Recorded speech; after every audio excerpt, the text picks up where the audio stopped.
Hello students, LPP के अंदर हम डीजेनरेसी पढ़ रहे थे कि डीजेनरेसी प्रॉब्लम होती क्या है। कोई भी एलपीपी को सोल्व करेंगे तो ये नॉर्मल थिंग है कि डीजेनरेसी आपके आ ही जाती है। तो आज हम इसको बेटर समझने के लिए एक एग्जांपल और करेंगे डीजेनरेसी के ऊपर, जिसके अंदर डीजेनरेसी की प्रॉब्लम आने वाली है। तो हम एग्जांपल नंबर 4 करने वाले हैं। एग्जांपल नंबर 4, तो हमें एक एलपीपी दी हुई है, maximise max z is equal to 3x1 plus 9x2, 3x1 plus 9x2। और जो सब्जेक्ट दिए हुए हैं, सब्जेक्ट टू कंस्ट्रेंट, वो x1 plus 4x2, x1 plus 4x2 is less than equal to 8 and x1 plus 2x2 is less than equal to 4.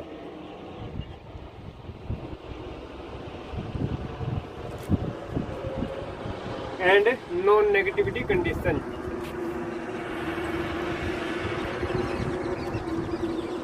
ठीक है, तो इस एलपीपी को हमें सोल्व करना है।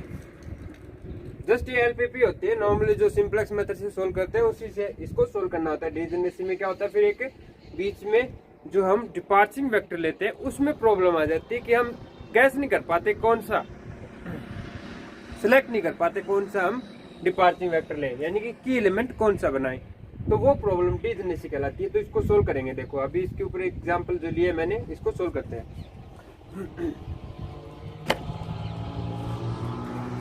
तो इसको सोल्व करने के लिए पहले हम इस एलपीपी को स्टैंडर्ड फॉर्म में कन्वर्ट करेंगे। मैक्स तो हमें गिवन है तो मैक्स ही लेना था, 3x1 प्लस 9x2। अब जो कंस्टेंट दिए हैं उनको देखो, ये इक्वलिटी बनाना है। तो x1 प्लस 4x2, तो इसमें एक स्लैक वेरिएबल ऐड कर देंगे, यानी कि x3 ऐड किया और ये इक्वल बन गया 8 के। और तीसरी में क्या है, दूसरी क्वेश्चन क्या है, x1 प्लस 2x2। अब ये भी लेस देन है तो इसमें भी एक वेरिएबल x4 ऐड कर दिया और ये बन गया इक्वल 4। और यहाँ पे वेरिएबल हो गए 4, x1, x2, x3, x4, all are greater than equal to 0। और यहाँ पे ऐड कर दो 0 into x3 plus 0 into x4। तो अब जो ये एलपीपी बनी है ये है हमारी स्टैंडर्ड फॉर्म में। अभी इसको सोल्व करते हैं बाय सिंप्लेक्स मेथड। तो हम सबसे पहले सिंप्लेक्स टेबल बनाएंगे। तो सबसे पहले आएगा अपने पास कॉलम, जो रो है वो सीजे की, ठीक है। और फिर आएंगे हमारे बी, ठीक है। और यहाँ पे पहला कॉलम, दूसरा, तीसरा और चौथा। यहाँ पे हमारे पास आती है बेसिस में कौन से, और फिर उसके करस्पॉन्डिंग वेरिएबल बेसिस में, और फिर यहाँ पे आएगा बेसिस के करस्पॉन्डिंग हमारे कॉस्ट कंपोनेंट जो भी है सीजे। तो अभी इसमें फिल कर देते हैं। बी की वैल्यूज क्या क्या है, 8 and 4, 8 and 4। और जो हमारी है कोएफिशिएंट मैट्रिक्स क्या बनेगी, 1 1 4 2 1 0 0 1। और बी में कौन कौन से वेक्टर आ रहे हैं, अल्फा 3 अल्फा 4, अल्फा 3 अल्फा 4। उसके करस्पॉन्डिंग वेरिएबल क्या है, x3 x4। और ये जो सीजे है, सीजे हमारी क्या थे, 3 9 0 0। तो यहाँ पे जो सी बी यानी कि बेसिस के करस्पॉन्डिंग हमारे वेक्टर क्या क्या है, वो है 0 0, ठीक है। तो ये हमारी क्या बन गई, सिंप्लेक्स फर्स्ट टेबल बन गई। अब हम ZJ माइनस CJ निकाल के चेक करेंगे कि हमारा x3 इज इक्वल टू 8 और x4 इज इक्वल टू 4 हमारा सॉल्यूशन ऑप्टिमल सॉल्यूशन है या नहीं है। तो इसको चेक करने के लिए हम क्या करेंगे, ZJ माइनस CJ निकालेंगे, ZJ माइनस CJ। तो देखो ZJ माइनस CJ की क्या क्या वैल्यू आ रही है, तो इसके करस्पॉन्डिंग निकालना हो तो 1 को 0 से मल्टीप्लाई करो, प्लस 1 को 0 से मल्टीप्लाई करो, माइनस ये वाला 3, तो 0 0 माइनस 3 हो गया -3। 0 इंटू 2 0 इंटू 4, इनको ऐड किया 0 -9, तो ये हो गया -9। फिर यहाँ पे देखो 0 0 0 0 0 0 0, तो हमारे पास नेगेटिव आ रहे हैं ZJ माइनस CJ। तो यहाँ पे जो -9 है ये हमारा क्या हो गया, सबसे ग्रेटेस्ट नेगेटिव आ गया। तो ये हमारा हो गया इंटरिंग वेक्टर, यानी कि हमारी बेसिस अब चेंज होने वाली है, इसके अंदर इंटरिंग वेक्टर Y2 आने वाला है। अब हम चेक करते हैं कि डिपार्चरिंग वेक्टर क्या होगा। तो उसके लिए हम मिनिमम रेशियो लेते हैं, 8 में 4 का डिवाइड करो 2, 4 में 2 का करो 2, आ गई ना प्रॉब्लम। अब इनमें से आपको मिनिमम लेना होता है, लेकिन यहाँ पे तो दोनों ही मिनिमम आ गए, सेम आ रहे हैं। तो अब आप अगर इसमें घुस गए तो घूम फिर के वापस यहीं आ जाओगे, यही टेबल फिर बन जाएगी। तो ऐसी प्रॉब्लम को साइक्लिंग प्रॉब्लम या फिर डीजनरेसी प्रॉब्लम बोलते हैं, जब हमारे मिनिमम जो है वो डिपार्चरिंग वेक्टर के लिए जो मिनिमम निकालना होता है वो मिनिमम अगर यूनिक ना हो तो, ठीक है। तो इस केस को दूर करने के लिए हम जनरलाइज्ड सिंप्लेक्स मेथड यूज करेंगे। उसको कैसे यूज करते हैं, ये जो हमारी बेसिस थी ऑलरेडी, इसको हम पहले रखेंगे और फिर इनको उठा के आगे रखेंगे, शिफ्ट कर देंगे। तो देखो जनरलाइज्ड सिंप्लेक्स टेबल,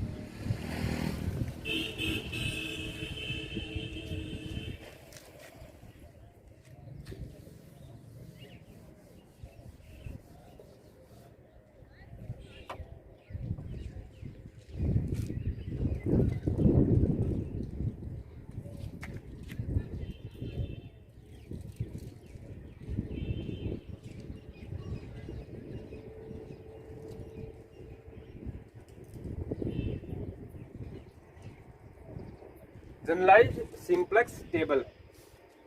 तो वही पहले CJ आएगा,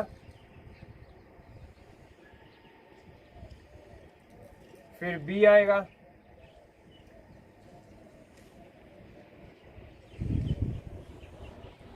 इसमें ये देखो पहले Y3 लिखोगे यहाँ पे, फिर Y4, यानी कि जो हमारी बेसिस है, बेसिस का पहला कॉलम यानी अल्फा 3, तो उसको यहाँ पे Y3 लिखोगे। फिर क्या है ये मतलब आइडेंटिटी मैट्रिक्स में जो होता है ना, वो आइडेंटिटी मैट्रिक्स पहले रखोगे, यानी कि उसके करस्पॉन्डिंग जो Y3 Y4 वो लिख दिए। फिर वही सीक्वेंस से पूरा चलने दो, यहाँ पे Y3 Y4 Y5 जो भी होता चलने जाता है, यानी कि Y1 आएगा और फिर Y2 आएगा। तो 1 0 0 1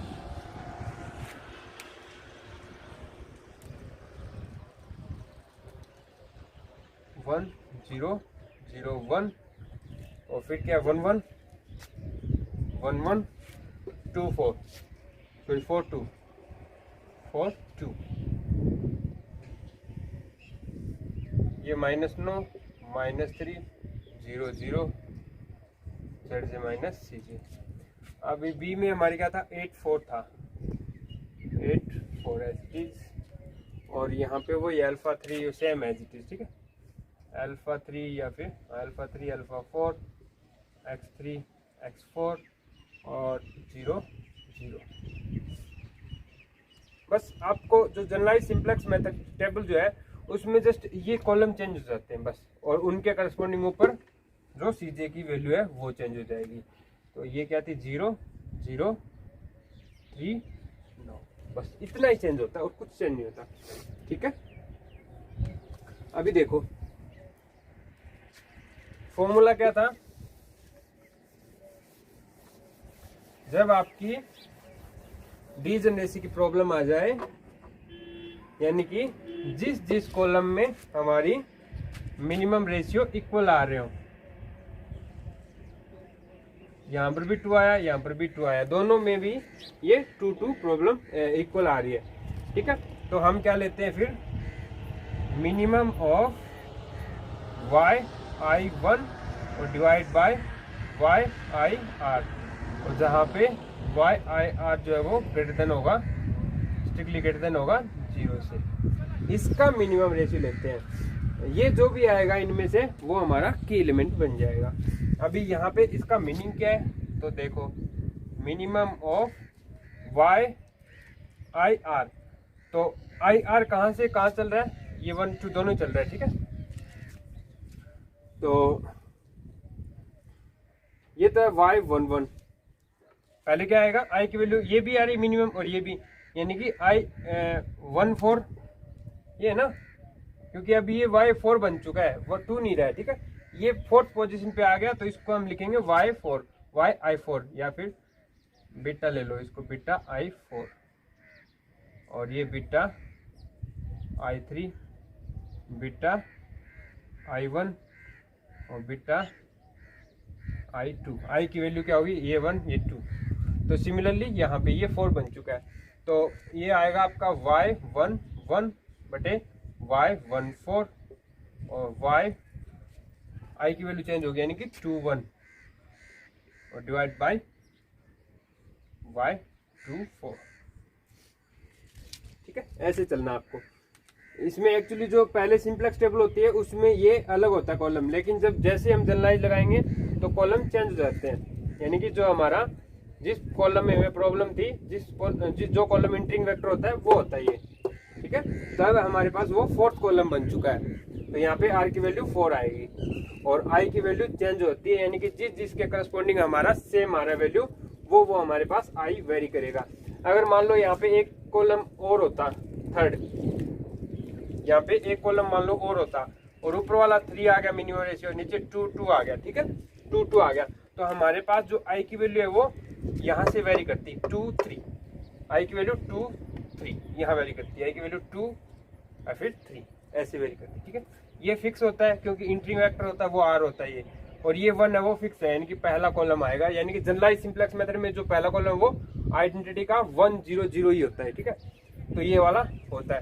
अब अगर ये प्रॉब्लम होती तो इसमें भी 0 आता, इसमें भी 0 आता, 0/0 और 0/0, तो उस केस में भी हमारी डिजनेसी बरकरार रहती, फिर हम इस कॉलम पे आ जाते और फिर ओनली ये वाले 2 वेरी करते। ठीक है, अभी हमारे पास क्या आ रहा है, अभी देखो y11 की वैल्यू 1/3, सॉरी ये 2 है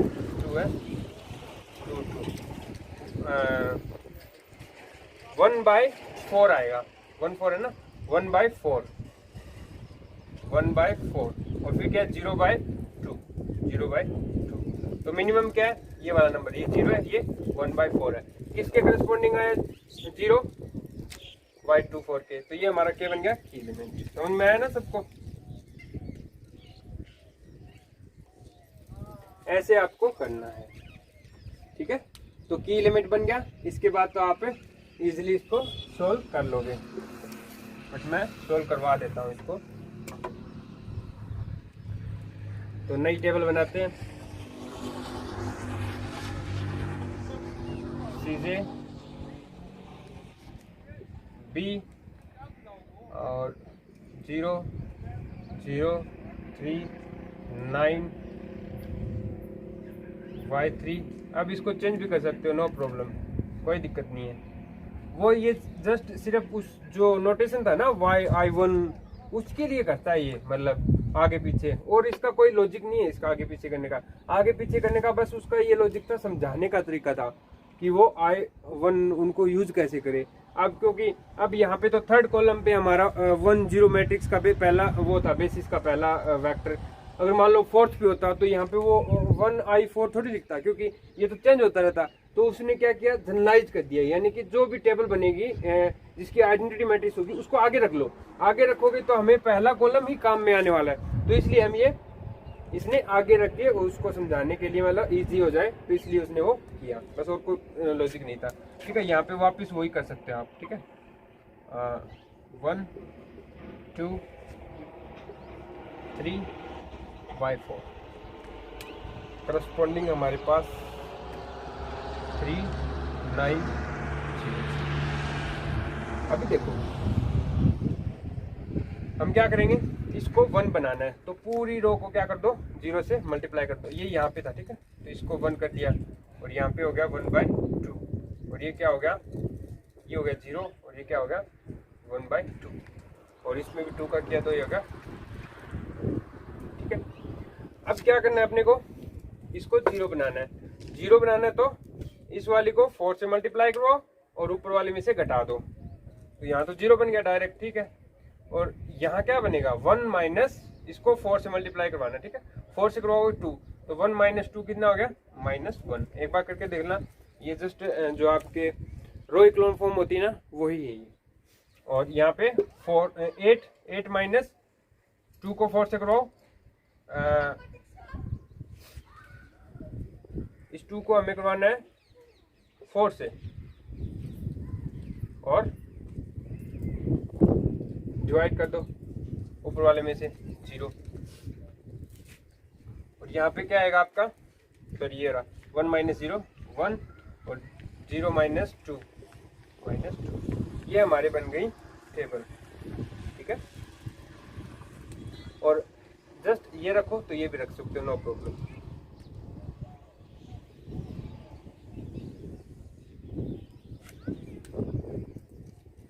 अभी जो हमारे पास बेसिस है उसके अंदर क्या क्या आ रहा है, अल्फा 3 और ये क्या है अल्फा 2 आ गया, ठीक है, यानी कि x3 x2 और करस्पॉन्डिंग जो हमारे पास 0 9 है, 0 9। अब हम निकालेंगे zj माइनस cj।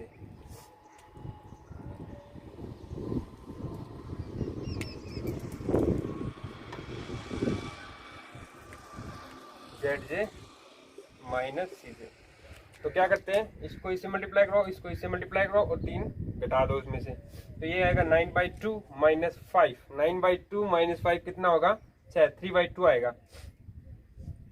3/2 आएगा ना, हाँ 3/2। ये 9 माइनस 9 0 0 0 0 और ये आ गया आपका 9/2। आप देखो ऑल पॉजिटिव, ठीक है, ये भी पॉजिटिव ये भी पॉजिटिव। तो हमारा पास वो क्या है, जो सॉल्यूशन आया है वो ऑप्टिमल सॉल्यूशन मिल गया। और वो सॉल्यूशन क्या है हमारा, x2 = 2 और x3 = 0। बाकी कुछ भी रखो, नो प्रॉब्लम, ठीक है ना। तो ये सॉल्यूशन हमारे पास क्या हो गया, इसका ऑप्टिमल सॉल्यूशन है। बस यही करना था हमें, इसमें जो डिजनरेसी की प्रॉब्लम आती है उसको सोल्व करना था। तो ये आज के लिए इतना ही, नेक्स्ट क्लास में कुछ और टॉपिक